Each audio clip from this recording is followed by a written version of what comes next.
Hop, voilà, seconde partie. C'est bon, je me suis un peu sustenté, j'ai vidé mon portable, il n'y avait plus de place, il y a presque plus de batterie, donc je vais me dépêcher, on va finir ça. Alors, j'espère que ça va bien toujours pour vous, que c'est trop long hein, comme vidéo comme d'habitude, mais bon, chacun prendra des choses qu'il voudra. Il y a Super Maxwell, coucou cher pote, j'espère que tu vas bien, merci pour le message que tu me postes ici, j'ai répondu à Mathieu à l'instant, donc c'est bon. J'espère que tu te portes mieux, j'ai quelques questions qui me viennent, désolé d'avance si certaines peuvent paraître très personnelles, c'est pas grave. Tu disais avoir une formation musicale très jeune, quelle est ta formation?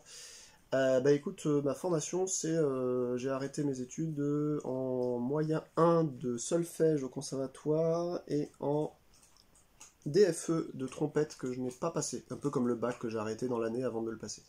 Donc j'étais en classe de DFE et je ne l'ai pas passé. Voilà. Donc DFE c'est le diplôme de fin d'études je crois que maintenant il y a quelques années ça a changé, ça s'appelle CFE, le certificat de fin d'études, qui te permet ensuite de passer en 1 ou 2 années à une pratique instrumentale plus élevée encore pour obtenir ce qu'on appelle la médaille. Médaille d'or, tu peux sortir, voilà, médaille d'or. Moi en l'occurrence c'était la trompette, donc on pourrait faire d'abord le DFE, ensuite aller sur la médaille d'or trompette. Et ensuite, généralement même à partir du DFE tu peux déjà enseigner. Et puis après médaille d'or, tu peux ensuite rentrer dans des orchestres. Voilà. Moi je devais faire la garde républicaine. Et puis j'ai voulu faire comme les potes, laissez-moi avec mes potes, et puis j'ai jamais persisté dans ce truc-là, dans cette voie. D'ailleurs, pour avoir une curiosité si jeune pour la musique, as-tu des proches ou de la famille qui ont un lien avec la musique ou l'art en général? Ouais, je sais pas si c'est ton cas, toi aussi. Je sais pas si on en avait parlé, je sais plus, excuse-moi, je suis un peu fatigué ces derniers temps.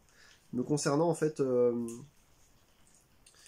oui, de souvenir, ma mère a fait un peu de piano, sa propre mère a pris des cours même avec Maurice Ravel.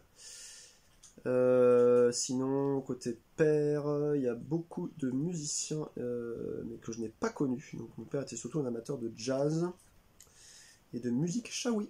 Voilà, les chaouïas, donc d'Algérie. De mémoire, tu disais dans une autre vidéo, et puis aussi, oui, mon grand frère, je l'ai mentionné plusieurs fois, je le remercie encore ici, je le mentionne, c'est lui qui m'a filé le virus métal quand même, quoi. Donc, j'habitais en Isère au début des années 90, et lui, c'était la grosse période Metallica, Megadeth, quoi. Voilà. Il fait toujours de la musique d'ailleurs, il fait de la musique remarquable. Il a un toucher, il est guitariste en fait, lui, pour le coup. Il fait de la... selon ce qui m'autorisera, je te mettrai en commentaire.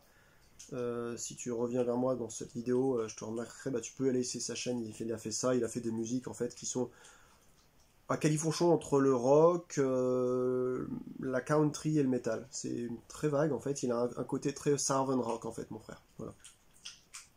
Puis plus tard ensuite, il y a eu mon petit frère aussi qui a embranché le pas, qui m'a embranché le pas dans le black metal. Il a eu aussi un groupe de death, ouais, et surtout du black, et maintenant il fait pas mal de dark folk, ce genre de choses, voilà. De mémoire, tu disais dans une autre vidéo que tu étais plus adepte des scènes extrêmes comme le death et le black. Qu'est-ce qui t'attire le plus dans ces scènes et quels groupes t'ont mené à celle-ci? Alors ça, c'est une grande question. J'avais déjà plus ou moins répondu au fur et à mesure des vidéos, mais c'est vrai que, comme on se connaissait pas encore, toi et moi, t'as pas dû voir les moments où j'en parlais. Quand j'ai découvert, je crois que les deux entrées, les points de névralgie, en fait, ça a été Megadeth et Marilyn Manson pour moi. Et en fait, Megadeth, donc c'était, je dirais, en 95-96, mon grand frère, il m'en parlait beaucoup. Il était déjà un grand fan de Metallica aussi, de Megadeth. Annihilator aussi. Il a été fan de Death aussi, je crois. Donc c'est toute cette vague, en fait, tu sais, Coroner, tous ces trucs-là. Et puis Marilyn Manson, c'est moi qui ai plus ou moins trouvé ça tout seul en 2000. En 2001. En 2000 ou en 2001. C'était... Ouais, je crois que Hollywood venait de sortir. J'ai connu ça entre Mechanical, entre 98 et 2001, mais je sais plus quand exactement. Mais en gros, tu vois, sur cette fin des années 90, j'allais dans les années, dans ces années-là, j'avais quoi? J'avais 15 ans. Je me déplaçais en fait dans la Fnac. Et j'allais regarder en fait dans cette zone un peu bizarre où tu avais des albums avec des pochettes pas possibles. Et moi je trouvais que c'était absolument fantastique quoi. Je retrouvais à travers des pochettes le lyrisme et puis la beauté que je voyais en fait dans des bouquins de fantasy, tu vois, dans les romans de Seigneur des Anneaux, dans les bouquins de jeux de rôle que je... Il y a vraiment ce lien que j'ai fait moi entre le jeu de rôle, les jeux de société et puis les pochettes métal. Il n'y a pas d'autre style de musique en réalité, ou très peu, dans l'électro, dans le rock ou dans le classique, qui s'emploient à mettre des vrais artistes pour te faire des pochettes pas possibles, complètement uniques. Non, la plupart du temps, ils mettent juste la photo des gars, comme dans le hip-hop, ou de l'orchestre, quoi. Mais donc là, il y a vraiment cette profondeur que j'ai trouvée, même si c'était des images gore ou autres, je me suis dit, putain, ils ont des cojones, ils ont du culot. Moi, c'est le culot, en fait, que je cherchais. Le culot, quoi. Parce que j'en avais marre, moi, au conservatoire, de voir des gens toujours habillés à tirer à 4 épingles, à faire leurs exercices, ressembler tous des clones, en fait. C'est une fabrique à clones, le conservatoire. Une fabrique à clones. Et donc, je me suis dit, mais en fait, il y a un univers musical qui s'offre à moi. Et je l'ai trouvé dans l'extrême métal. Je l'ai pas trouvé dans le métal moyen, tu vois, dans le métal mode, ah bah ouais, c'est du métal, quoi. Non, je l'ai trouvé vraiment dans des jusque-boutistes. C'est ce que je disais à mon grand frère un jour, je lui ai dit, bah tu sais, moi, ouais, j'ai eu une période à Mon Mars, je la cache pas, hein. J'ai eu des périodes Ensiferum, des trucs comme ça, tu vois, un peu. Mais, je sais pas, tu me mets à Mon Mars, c'est du Unleashed à côté, je préfère 1000 fois Unleashed. Ensuite, tu me mets, pour rester dans le suédois, tu me mets du Vomitory, je préfère 1000 fois Vomitory, parce que ça va plus loin, parce que ça tape plus vite, parce qu'il y a plus d'embardés, parce que c'est... Enfin, je sais pas, il y a... Je vais peut-être être con, mais il y a toujours une sorte de nivellement dans l'outrage, presque. C'est ce que je cherche, finalement, dans l'art. Et même s'il y a des œuvres qui me plaisent pas, parce que je les trouve trop abusées, au moins je me dis, ouais, putain, il fallait quand même le faire, quoi. Tu vois, donc il y a un remerciement par ça. Donc, ouais, je pense que c'est les scènes extrêmes comme le Black Death ou le Grind, moi, qui m'attire le plus, c'est... il y a des semblants de vérité aussi dans des dénonciations qui peuvent être faites pour la société humaine, mais c'est surtout pas ça le principal pour moi. C'est vraiment l'accès à la vitesse, à l'extrême, quoi. Voilà. Tout est porté à son paroxysme et j'adore ça, vraiment. Et je le retrouve moins dans le prog, dans le heavy, alors là c'est plan-plan. Et je dirais même Black Death Grind, mais je rajouterais même Doom dedans. Parce que le Doom, pareil, ils vont chercher beaucoup plus loin que le heavy, je trouve. Le heavy, une fois que t'as des groupes de heavy qui sont en roue libre, ça y est, voilà, ils déroulent, quoi. T'as une méthode pour écrire une musique de heavy, tu l'as fait, puis voilà, ça te fait un titre de heavy. Je sais pas, j'aurais plus de mal à parler de heavy et de doom, parce que ce n'est pas ma cam, et du coup, enfin, surtout le heavy, quoi. Ou le hard rock, parce que c'est pas ma culture, parce que ça fait 20 ans que je me forge dans autre chose que ça, et que je serais un escroc, en fait, et un imposteur de me permettre de parler de ça, en bien comme en mal, hein. Parmi les projets auxquels tu as pu participer ou composer, dans lesquels tu as pris le plus de plaisir, waouh, bah écoute, déjà dans une partie des miens, sinon je les aurais pas fait. Puis après j'ai pu jouer dans des orchestres ou des groupes même de métal qui m'ont demandé de l'aide, notamment pour faire des parties de trompette, ou pour autre chose, hein, pour faire un back vocals ou n'importe quoi. Écoute, je sais pas ce que je peux te dire. En fait, il n'y a pas tant de groupes que ça. Moi, je suis pas un musicien professionnel, je suis juste un amateur, hein, déjà. Et il n'y a pas tant de groupes que ça. Et on va dire qu'on va réserver ça pour une autre vidéo, peut-être. Là, ça peut être peut-être un peu abrupt. J'ai pas forcément envie de dévoiler, finalement, de dérouler l'intégralité de mes participations, on va dire, ou de mes propres projets. Mais en tout cas... ce que je peux dire, c'est que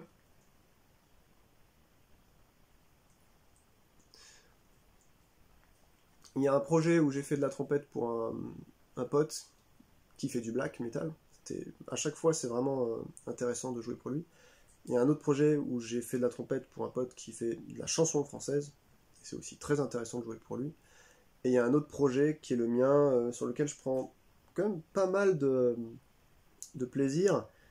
Dans le sens où notamment je vois que c'est aussi un projet où j'ai pu faire au moins 2 sorties maintenant en 2024.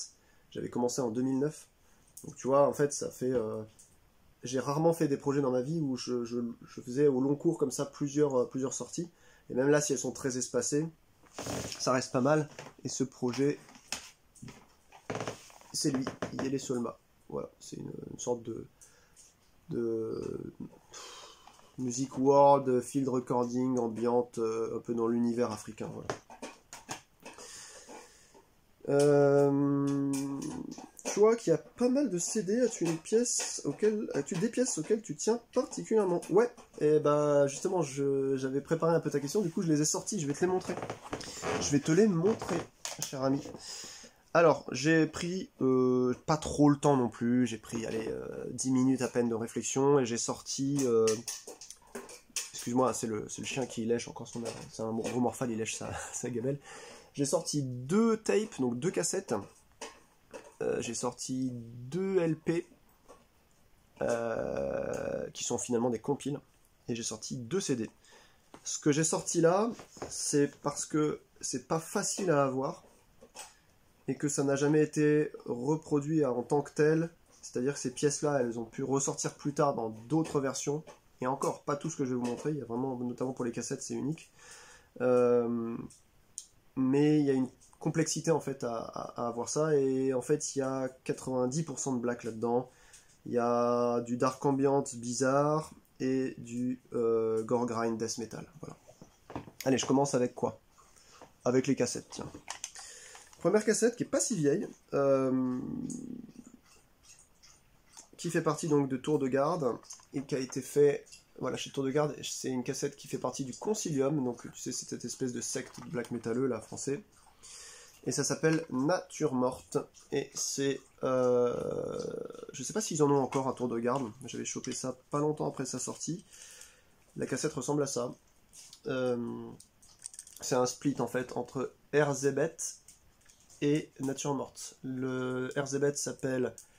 War Requiem, et la Nature Morte s'appelle du principe de décomposition. Je l'ai surtout pris pour la partie Nature Morte, qui est en fait nul autre que Xaphan, de Ampheus Lodge, Finis Gloria Dei et Seigneur Voland. Il a été dans le funéral aussi, je crois. Et donc c'est ça, c'est lui, hein, Xaphan. Voilà, c'est le chanteur là. Il a chanté aussi dans Vouivre, un projet français.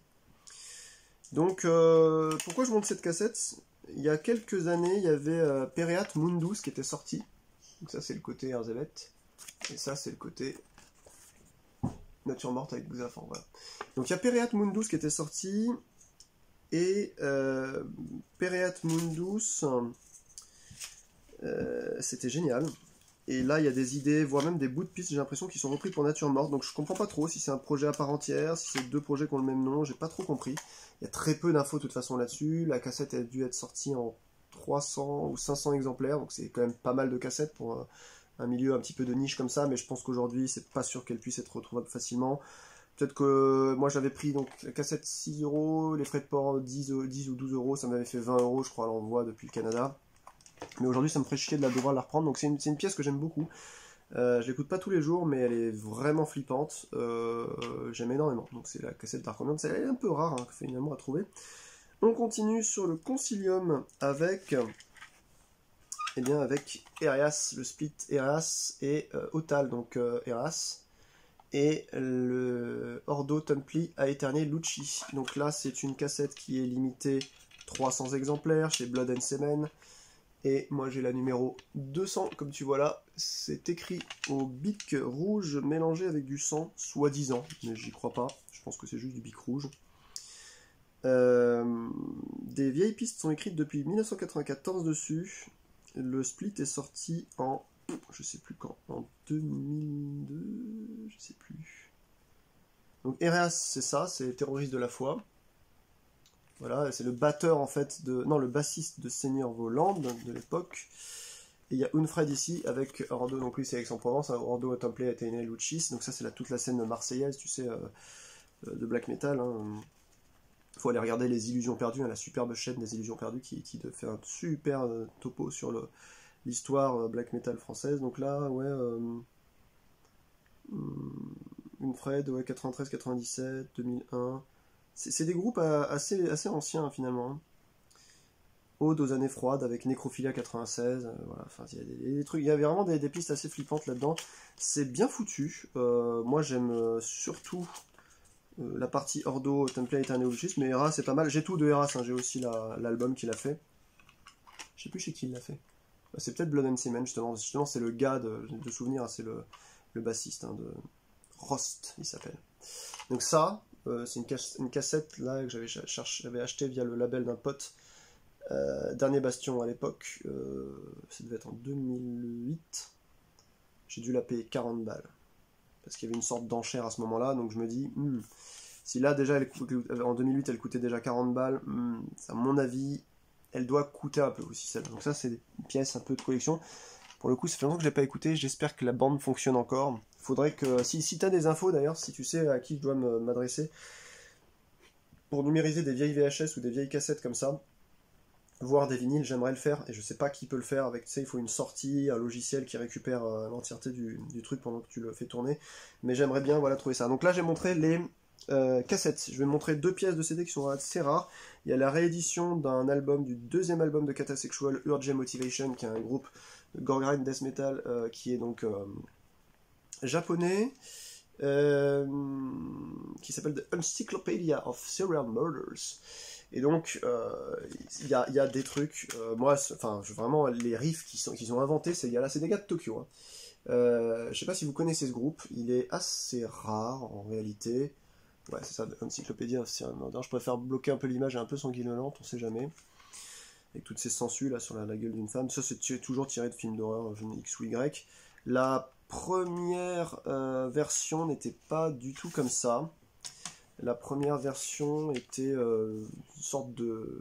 Tu sais, 2 nanas, parce qu'ils aiment beaucoup ça les japonais, un peu dans le... à s'attacher avec des... Tu sais, elles t'attachent des nanas comme ça, avec des espèces de cordes, et puis elles suspendues en l'air. Ouais, ça c'est un peu trash, par contre je vais le bloquer, les clous dans les seins là.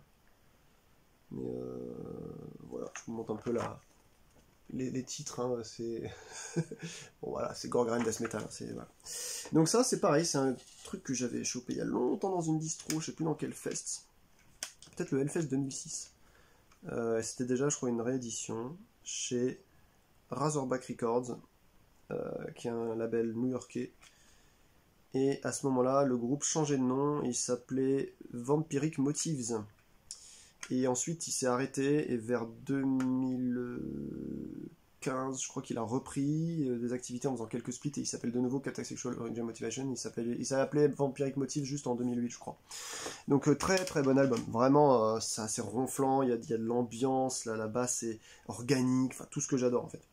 Je vais vous en montrer un autre qui va encore faire hurler les plus gens gauchistes les uns que les autres. Puis d'ailleurs, un autre, puis je vous ai même pas encore montré les vinyles, alors là, ça va péter des câbles. C'est une sortie du Brace Birth Hall, les Russes. Et c'est donc un album qui a été repressé récemment, mais je crois qu'il n'est pas officiel, avec les paroles dedans et tout, et je pense que ouais, c'est pas officiel. Le officiel, c'est lui, il y a eu 500 pièces seulement. Il y a les paroles d'ailleurs dans celui-là aussi, et donc c'est l'exceptionnel Nagelraid de Nidberg. C'est bien simple, la première fois que j'ai entendu la batterie, la boîte à rythme de cet album, je me suis dit mais c'est pas possible, c'est un vrai batteur. Ah non, c'est vraiment une boîte à rythme, c'est une super qualité. C'est un album trop beau. Moi j'ai tout de Nidberg, sauf le split avec Forest, je crois. Donc c'est comme ça, avec là c'est attaché en fait, vous avez vu comment on appelle ça? Voilà, le livret, là, le booklet est attaché dedans, je peux pas trop vous le montrer comme ça, il y a des belles images, des dessins, des artworks. Clac, comme ceci, voilà, avec les paroles à côté en russe. Kaldrad est décédé en 2019, je crois, d'un accident de voiture. Et l'autre, c'est String Kald ou quelque chose comme ça. Il est toujours vivant, lui, mais je sais pas ce qu'il fait. C'est un album que j'avais trouvé dans la besace. Désolé de le dénoncer, hein, parce que c'est vrai que c'est quand même très politisé, Nidberg. Je l'avais trouvé dans la besace de notre cher Christian de Adiposer. Quand j'étais en études à Grenoble en 2010, donc j'avais trouvé ça, je fais oh lol, il y a ça, bon je prends, voilà, parce que 500 Brace Birth Hall qui distribue partout dans le monde, 500 ils ont été ratiboisés très rapidement, donc je suis assez content de l'avoir. Malheureusement un jour il était coincé dans mon manche-disque dans ma première voiture, je l'ai retiré sans trop l'abîmer, et aujourd'hui je suis sûr que, à part acheter la version bootleg qui est sortie là récemment, j'arriverai pas à l'avoir. J'ai aussi un t-shirt de ce groupe-là, et c'était pas facile à avoir. À un moment donné, entre ouais, 2008 et 2011, il y avait encore la possibilité d'avoir un peu de produits Nidberg. Aujourd'hui, à part, je crois les t-shirts, ils les ont refaits, et encore pas tous. C'est un groupe, bon déjà c'est très mal vu, hein, parce que ça tend le bras, mais laisse tomber. Mais bon, moi encore une fois, c'est musique, musique, musique. Donc derrière tout le laïus, je m'en fous un peu. Ensuite, eh bien, je vais vous montrer encore maintenant des vinyles que j'aime beaucoup, qui sont assez rares à avoir et que je suis content d'avoir parce que j'ai des collections quasi complètes de ces artistes. Un album maintenant qui est sorti chez Debemo Morty, que j'ai en bonne, enfin c'est une compile et que j'ai en bel état. Et je suis assez content de l'avoir. Je sais plus en combien il a été fait. Je crois qu'il a été fait aussi en 500 ou 1000. C'est le Morse Orbis Terrarum de KPN, donc Commando Peste Noire. Donc, ouais, il a sa petite pochette de Protec que j'ai prise en plus. Mais globalement, en fait, il y a une belle qualité, quoi. Je sais pas si vous voyez. Hop. Voilà. Donc, bah après, c'est toujours pareil, hein. Ce groupe, il y a des gens qui vont me dire non, c'est pas possible, c'est trop pour moi, que ce soit politique ou même musique, hein. C'est juste pas la came de chacun. Bah moi, j'adore. Je suis fan de ce groupe-là. Je pense que à chaque fois, Famine arrive à se réinventer. Je pense que il n'y a pas d'autres groupes qui arrivent à faire un truc pareil. T'as l'impression qu'il a toujours, ce mec, il a toujours une longueur d'avance. En fait, il a survolé en fait ce dont a besoin la musique à un moment donné. Il voit ce qui se passe, il voit qu'il y a un blocage quelque part. Ben, t'inquiète pas que pour sa prochaine composition, c'est comme s'il va rattraper finalement du temps et créer quelque chose qui n'a pas été fait, ou en tout cas qui n'a pas été globalement diffusé, quoi. Voilà, donc ça, le morceau Arbitarium était sorti ensuite sur son label La Ménie Herlequin, sur internet. Vous pouvez avoir la compilation CD qui s'appelle Les Démos, qui est très bien, qui est la même chose. J'ai aussi la petite boîte, vous saviez, il y avait à l'époque une petite boîte avec 2 cassettes.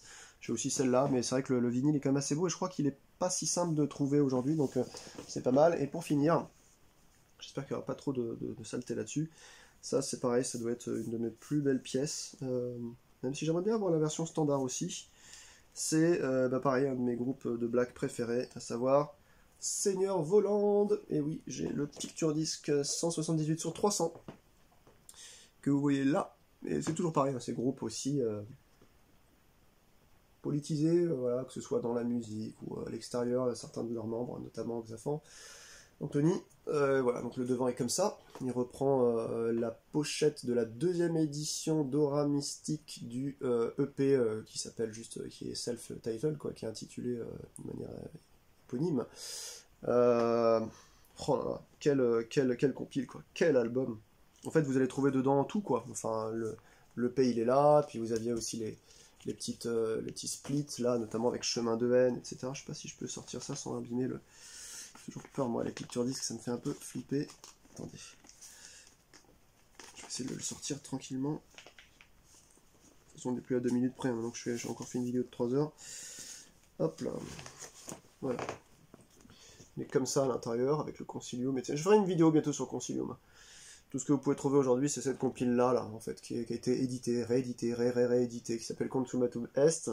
Et là, on était encore chez Aura Mystique à Cabriès, dans le 13, hein, voilà, dans les Bouches-du-Rhône. Donc, grand groupe, hein, rien à dire.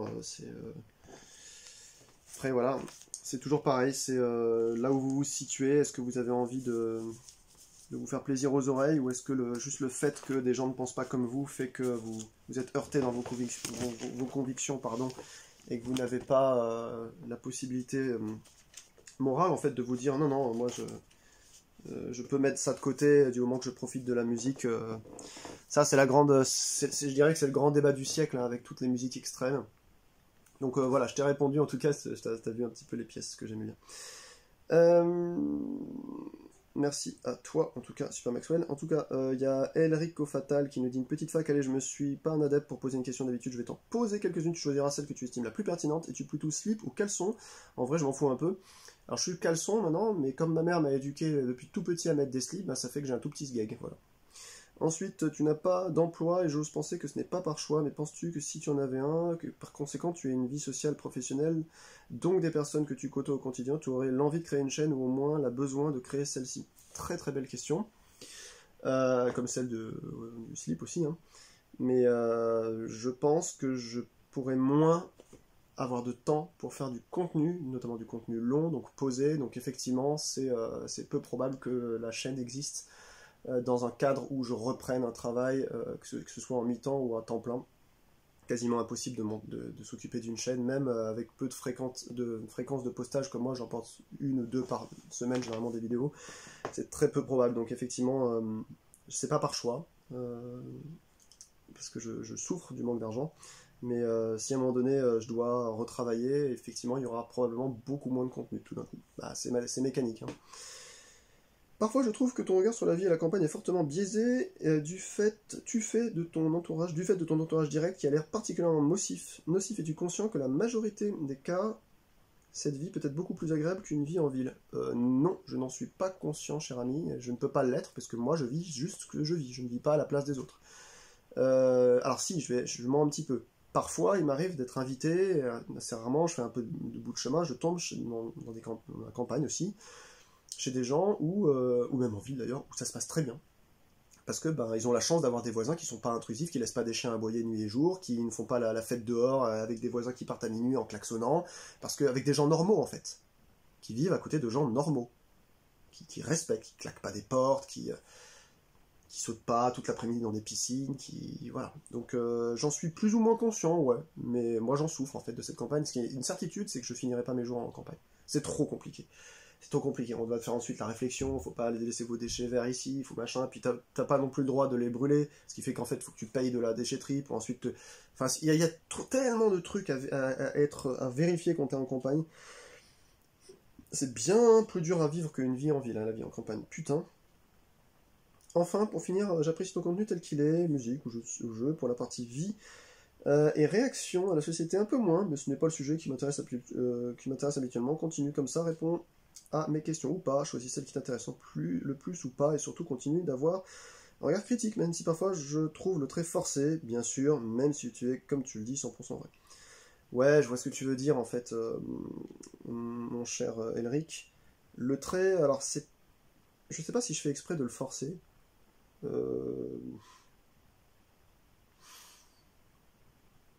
Il y a des fois où je peux me laisser m'embarquer sur des trucs un peu d'insultes, tu vois, où je sombre un peu. Pourquoi? Je pense que c'est parce que j'ai énormément apprécié un YouTuber, je sais pas s'il a encore une activité, je crois que ça dépend des mois, des années, qui est très très très vulgaire, qui s'appelait Alex du Québec, qui jouait à des jeux vidéo. Donc moi ça fait des années que je joue plus aux jeux vidéo, mais j'ai jamais regardé justement ses contenus parce que c'est pas les jeux qui m'intéressaient de ce qu'il faisait, c'est son énervement. Il gueulait, il tapait ses manettes. Tu le voyais jamais en fait, il s'enregistrait et tu voyais juste son écran. Il tape sa manette, il hurle, il traite tout le monde de fumier. Enfin, du coup je me suis dit waouh, moi ça me fait rire. Du coup ça me déstressait. Et je sais qu'il y a des gens c'est l'inverse, d'entendre des gens comme ça les stresse. Et je pense moi je fais partie du premier cas de figure, c'est-à-dire voir des gens qui pètent des boulons comme ça, moi j'ai l'impression que c'est une soupape, ça m'ouvre une soupape de sécurité et ça se déverse. C'est peut-être sans le vouloir ce que j'ai recréé parfois dans certains vlogs de cette chaîne que tu vois parfois où je suis un peu ronchon. Ah, c'est comme ça. Merci en tout cas pour tes questions. Loïc, coucou Loïcman, donc Sharkad, dans le cadre de cette future fac, pourrais-tu nous parler de tes influences littéraires? Je profite de ce message pour te dire que j'aime beaucoup ta chaîne, tu proposes une expérience vraiment authentique et vivifiante. Je trouve, en tout cas, tu as tout mon soutien, même si ça ne pèse pas lourd. Je t'envoie un maximum de force et de bonnes vibrations. Bien, toi, Loïc. Bah si, ça me donne énormément de force. Ça pèse très lourd, ce que tu dis, contrairement à ce que tu penses. Les mots gentils, en fait, pèsent énormément lourd, surtout quand je vois parfois quelques connards qui viennent me chier dans les bottes. Donc merci beaucoup, Loïc. Ça fait toujours plaisir de parler avec toi. C'est très sympa. Écoute, sur les influences littéraires, je suis pas trop ton homme, je pense, là-dessus. Comme je l'ai montré un peu plus haut dans la vidéo, j'ai montré quelques bouquins, récents ou anciens, que j'ai pu lire. Mes influences littéraires sont très faibles en réalité, hein. J'ai tiré un trait sur ce que j'avais appris, tu sais, en 5e, les bouquins qu'on te demande à lire, même en fac. Parce que moi, le fait qu'on me force, je vois pas ça comme je te soumets à ça, à lire ça, pour travailler ça et progresser. Je vois ça comme des espèces de barrières. Tu as envie de passer à la classe d'après, tu es obligé de te taper ça. Ben non, c'est bon, quoi. Donc après, je les ai lus, hein, les classiques, les Yukio Mishima, Un marin à la mer, je ne sais pas, le Passe-Muraille, On en a tous lu, hein, mais je pense que les auteurs qui m'ont le plus marqué, notamment Pierre Boulle que j'ai montré tout à l'heure, c'est quand même Jules Verne, quoi, quand j'étais petit. Et sinon, après, t'as Steve Jackson, Ian Livingstone, ça c'était des gens qui ont commencé à faire les livres dont on est le héros, mais vraiment sur l'influence littéraire pure. Déjà, je lis très peu de romans, ça a tendance à m'ennuyer. Mais en fait, c'est que, encore une fois, j'ai grandi, ça fait longtemps que je n'ai pas réessayé, du coup, peut-être qu'aujourd'hui, j'aurais quelque chose à aimer, ou en tout cas à comprendre mieux que quand j'étais plus jeune ado, mais j'ai pas assez de temps pour ça. Je voue ma vie au jeu et à la musique, et en plus aux animaux, donc ça fait, tu vois, beaucoup d'heures de moins à chaque fois. J'ai pas assez de temps pour lire en fait. C'est vraiment très complexe. Du coup, cette série-là, chez Folio, elle est très bien parce que j'aime beaucoup les bouquins de sagesse grâce à Lao Tzu, à Chuang Tzu, tout ça. Et j'aime beaucoup. C'est des bouquins de moins de 100 pages, écrits en gros. Il y a même beaucoup d'espace. Ça coûte 3 balles. T'as une œuvre littéraire, quoi, philosophique ou de sagesse. J'aime beaucoup ce format. Donc là, pour l'instant, je suis surtout sur ces formats Folio. Voilà. Donc malheureusement, après, je peux pas trop t'en parler. Comme je n'ai pas fait, même si j'ai fait Edge, j'ai pas fait plus que ça, des études poussées. Et même en anglais, j'ai dû lire que des parties, même pas en entier, du Seigneur des Anneaux. Et après, je suis mauvais dans les autres langues. Je suis mauvais en espagnol, mauvais en japonais, mauvais en toutes les autres, en fait. Je peux connaître un tout petit peu, mais c'est surtout littérairement parlant en français que ouais, moi j'ai abandonné la lecture intensive depuis des années, donc je peux pas trop t'aider. Je serais assez curieux de savoir ce que toi tu lis, si t'aimes beaucoup lire, et n'hésite pas à me mettre en com des recommandations de trucs qui t'ont marqué, par exemple, que ce soit du roman ou pas d'ailleurs. Cory, coucou Cory, et merci pour ta question. Un de mes genres musicaux préférés, c'est le shoegaze, genre musicalement très très vaste, alors je me demandais ce que tu en penses, et puis t'inquiète pas mon pote, tu existes, t'es un bon gars, je t'apprécie bien moi, merci, bisous Cory. Ben ouais, shoegaze, écoute, je suis pas un spécialiste. Dans la veine participante à Peste Noire, il y avait Audrey Sylvain qui avait fait. J'ai les deux d'ailleurs, hein, le split. Non, ouais, j'ai les trois. Le split avec Valfund en vinyle, l'EP en CD, et l'album en CD chez ISO 666, je crois. J'ai beaucoup aimé le Black Gaze, Shoegaze. Après, il y a l'Antlos que j'aime bien aussi. Il y a quelques. Et encore, pas tous les albums me plaisent. Donc, après, le véritable shoegaze, je sais plus, j'en avais parlé avec un pote, des trucs anglais là, qui datent des années 80. Je sais plus qu'est-ce qu'il m'avait noté comme vieux groupe. Slow Dive, je crois. Je sais pas si tu connais, je crois que ça c'est du shoegaze très très vieux. Un des premiers groupes de shoegaze, je crois que c'est Slow Dive. Tu me diras si tu connais, ou n'hésite pas à mettre aussi une liste des groupes que tu aimes bien. Merci beaucoup, Cory. D'ailleurs, il y a 4 replies, donc il y a 4 réponses. Nicolas Pinker, coucou Nico, ouais, qui dit Alceste c'est le meilleur dans le genre. C'est vrai que c'est aussi ça, ouais. Mais c'est un peu black gaze, hein, comme répondait justement Cory. Bloody Valentine, ah ouais, c'est là-dedans que tu dis Tra. Ah ouais, Tra, c'est du shoegaze, je savais pas. Damien Anton Oreda. Sadness. Ah ouais, t'en as déposé quelques-uns là, j'avais pas vu effectivement. My Bloody Valentine est quasi pionnier du genre pour dire que c'est un genre musical vraiment vaste. Le shoegaze, t'as même des branches shoegaze dans la noise ou le grindcore en Moreru et Sugar Wounds de Matt Miller. Je dirais que c'est un genre musical où vous faites ouvert d'esprit en revanche. Ouais, et bah ça, tu vois, ça m'intéresse d'aller découvrir. Ouais, carrément, merci beaucoup. Et My Bloody Valentine, je crois que Slow Dive dont je te parle est bien plus vieux que My Bloody Valentine. My Bloody Valentine, ça doit être de début des années 2000. Shoegaze, on parle quand même des années 80, quoi. Donc, je vais présenter un album bientôt de... Je sais pas comment je vais tourner la vidéo, mais je vais présenter un album d'un groupe que j'ai découvert, qui m'a foutu une gifle. Je vais pas vous le montrer encore là, je suis en train de le préparer là. Je l'écoute intensément. C'est un double album d'ailleurs. C'est du Cold Wave français. Vous savez, c'est le pendant post-punk finalement à la française, qui tape dans le shoegaze. Donc ouais. Et puis Nico qui te répond, ah ouais je connais pas du tout, moi le power metal j'aime pas autre chose. On en a parlé au talk d'ailleurs. Mais voilà. Donc sinon, pour finir, on a Uor Martin qui nous dit coucou, salut à toi déjà. Salut Cad, est-ce que tu pourrais nous parler des albums qui t'ont vraiment plu sortis dans les 6 premiers mois de 2024? Est-ce que tu es allé au Motoc? Donc oui, j'y suis allé, je t'ai expliqué plus tôt pourquoi j'ai pas prévenu avant. Quels sont les artistes que tu aimes chez Ladlo et Antique? La qualité de tes vidéos est bonne, on entend ce que tu dis, c'est le principal. Alors je réponds sur plusieurs trucs. Est-ce que tu nous parles des albums des 6 premiers mois de 2024? Alors déjà, il y a le dernier Disbelief. Je me le suis pas commandé parce que j'ai pas de thune. J'ai écouté que quelques extraits. Waouh, j'ai pris la gifle là, chez Listenable là. Ensuite, il y a il y a un groupe grec que j'ai trouvé vachement frais, que j'ai bien aimé, qui s'appelle je sais plus. Je crois que c'est quelque chose Spirit Noir. Vous allez peut-être le voir, je vais le remettre ici là. Ça, je connaissais pas ce groupe, j'ai découvert ça. Je crois qu'ils ont déjà quelques trucs sortis. Ça, j'ai beaucoup aimé. Et puis sinon, je mettrais bien entendu le nouveau Broadcast, parce que ça fait 20 ans qu'il n'y avait pas d'album et qu'il tabasse bien comme il faut. Le dernier là, donc Harbinger en faux, que j'ai devant moi là-bas. Puis sinon, est-ce que j'ai des trucs ici? Attends. Non, je crois que j'en ai pas trop. Sur les débuts 2024. Je peux pas t'en dire plus en fait. J'ai pas écouté finalement tant de nouveautés que ça. Et ça va assez lentement. Et alors si, j'en ai un, mais je vais en parler d'ici quelques jours. Donc tu le verras arriver en fait sur la chaîne. Et je crois qu'il est sorti vraiment là en mars 2024. Voilà, c'est un groupe de black metal suédois. Donc je t'en dis pas plus et tu vas le découvrir si tu vois cette vidéo là. Sinon, quels sont les artistes que j'aime chez Ladlo et Antique? Alors c'est des labels que je ne suis plus depuis relativement longtemps maintenant. Donc je ne pourrais pas être complètement, je dirais, franc avec toi. Et puis il y a un biais aussi, c'est que moi j'ai co-créé Antique, c'est-à-dire en 2009, avec les deux potes, on était trois. Et donc aujourd'hui normalement ils sont deux, si je sais pas. Aux dernières nouvelles en tout cas ils étaient deux ou trois, mais on était trois au début. Et moi je suis parti en 2011 parce que je comprenais qu'en fait j'avais pas mon mot à dire, si tu veux, réellement dans l'éthique du label et puis la propension à aller produire quelque chose si je mettais pas la main à la poche.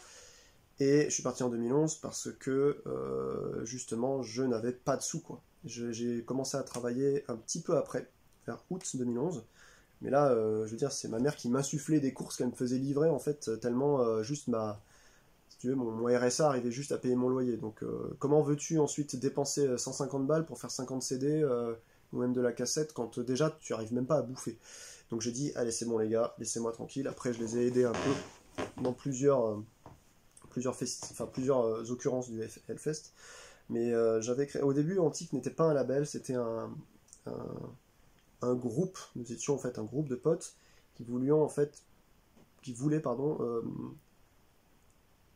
se constituer une structure plus ou moins officielle. Donc, rapidement, normalement, après ils se sont déposés en association, je crois. Peut-être maintenant en boîte, je sais pas, sûrement. Mais au début, c'était juste une sorte d'idée associative qui faisait que, comme on a joué tous plus ou moins un peu dans les mêmes groupes, dans notre secteur, on voulait pouvoir avoir une salle, par exemple, de répète rapidement, organiser des concerts, etc. On voulait créer une structure autour de ça. Puis finalement, on s'est dit, c'est un peu vague, c'est trop vague. Est-ce que tel mec qui joue vite fait dans un de nos groupes, est-ce qu'on lui fait profiter de nos efforts, etc. Finalement, c'était trop large. Et puis on s'est dit, finalement, non, on va juste essayer de promouvoir notre propre musique, la faire écouter, donc la produire. Et puis on a commencé à faire de la cassette d'abord, et ensuite du CDR. Et après, c'est parti, ouais. C'est parti en procédé, copie, etc. Donc, moi j'ai des trucs que j'ai sortis là-dessus, notamment Liel et Solmala, et puis il y a aussi un de mes vieux projets de Black Atmo qui s'appelait Cathédrale de Glace, que tu vois là. Ça c'était une compile, ça c'était une démo album, quoi. Donc là il y en avait 100. Là, tu vois, par exemple, j'ai la numéro 2 sur 100. Et puis, qu'est-ce que je veux dire? Ouais, c'était ça, c'était cette période-là, ouais. Donc là on était en 2010 pour la version CD, après il y a une version cassette, pardon, il y a une version CD. Et je te dis, j'ai pas suivi, je sais qu'il y a eu les deux labels, Ladlo ou Antique, ils se sont un peu accoquinés grâce à Gérald Milleni.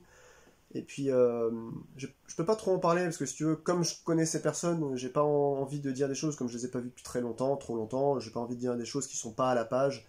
Je n'écoute rien de Antique aujourd'hui, même mes propres projets. Alors si, j'ai fait le nouveau Yele Solma, mais par ça, je ne sais pas en fait ce qu'ils produisent. Je crois qu'ils produisent des quantités astronomiques de groupes, de groupes allemands ou des trucs comme ça, de moitié de folk et tout. Moi, c'est pas trop ma came, donc ça fait longtemps que ça me désintéresse. Il la ligne, disons, éditoriale me plaît pas plus que ça, donc c'est pas... Je suis pas du tout contre le label, hein. Je pense qu'il fait de la bonne qualité, tu vois. Je suis pas contre le label, je suis pas là à le promouvoir, ils font leur vie, c'est très bien, tu vois. J'espère que ça marche bien d'ailleurs pour eux, c'est le principal. Mais moi, ouais, je suis de moins en moins dans ces trucs folkloriques d'Europe de l'Est et compagnie, machin. Donc, je m'en fous, en fait. Je m'en fous complètement. Pour l'Adlos, c'est encore différent. C'est quasiment aussi vieux, peut-être un... Ouais, à peu près. Mais disons que l'Adlos est déposé en société plus rapidement que l'Antique, je crois. Et pour le coup, quand Antique encore à une période, je sais pas si c'est ce que c'est maintenant, mais encore une période avait énormément de variabilité en fait dans son offre musicale. Ladlo, alors vous me direz, ouais, il y a du post-hardcore mélangé à des trucs un peu death, d'autres ça sonne beaucoup plus black atmosphérique, c'est vrai, c'est vrai. Je dis souvent, ouais, c'est la même cam, mais non. Même Ladlo, il propose quand même des offres différentes, mais je sais pas, il y a la terminologie artistique et graphique finale, moi, me rebute complètement en fait. J'ai l'impression que c'est toujours les mêmes designers, c'est toujours les mêmes. Je sais pas, puis même au niveau du son, enfin, laissez-moi écouter des trucs enregistrés au fond de shot, quoi. Ce label est trop propre pour moi. C'est juste que, voilà, c'est pareil, hein, je suis pas, c'est comme pour Antique, je suis pas contre ce label. Les personnes sont très gentilles, il n'y a pas de problème. J'ai rien contre, moi, j'ai rien contre personne. Simplement, juste, je peux pas t'en parler parce que je ne suis pas client. J'ai été client à un moment donné, puis ça a commencé à. Puis là, quand je vois Houl, etc., je me dis, bon, ben, c'est pas, ouais, forcément ma cam. Pas que c'est mauvais, encore une fois, c'est juste que je réagis peu, en fait, à ce genre de truc. J'ai l'impression que c'est toujours la même rengaine.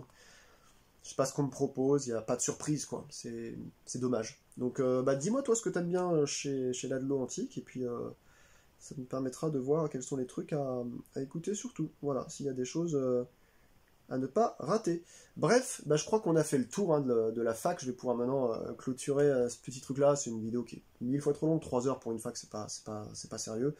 Je vous laisserai l'écouter au long cours. Je sais qu'il y a des gens qui m'écoutent un petit peu comme des séances d'hypnose ou de l'ASMR. Donc, bah, écoutez, je vous salue si vous êtes encore là à la fin de la vidéo. Je tenais vraiment à vous remercier chaleureusement pour la confiance que vous me prêtez.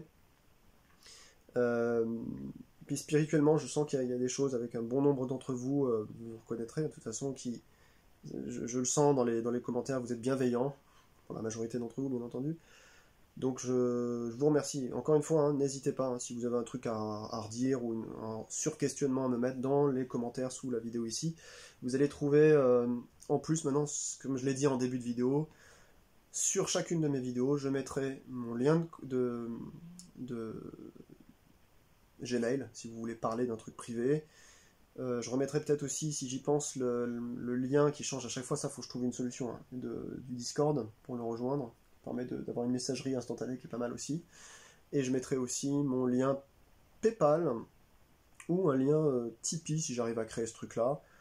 Si je juge que... là, je suis encore en mûre réflexion, mais je pense que je vais le faire quand même parce que moi, j'y perdrai rien. Ceux qui sont pas à 1 € près pourront me le filer s'ils veulent. Et puis voilà, comme ça au moins j'aurai récupéré un petit peu de sous pour faire un achat ou deux en plus dans le mois. À vous présenter au niveau de la musique ou d'autres choses. En tout cas, merci à vous. Je vous dis à très très vite. On va recommencer là début septembre à parler un peu CD de musique, etc. Actualité, ce qui se passe. Et ben, voilà, je vous laisse tranquille. Et à très bientôt. Ciao ciao.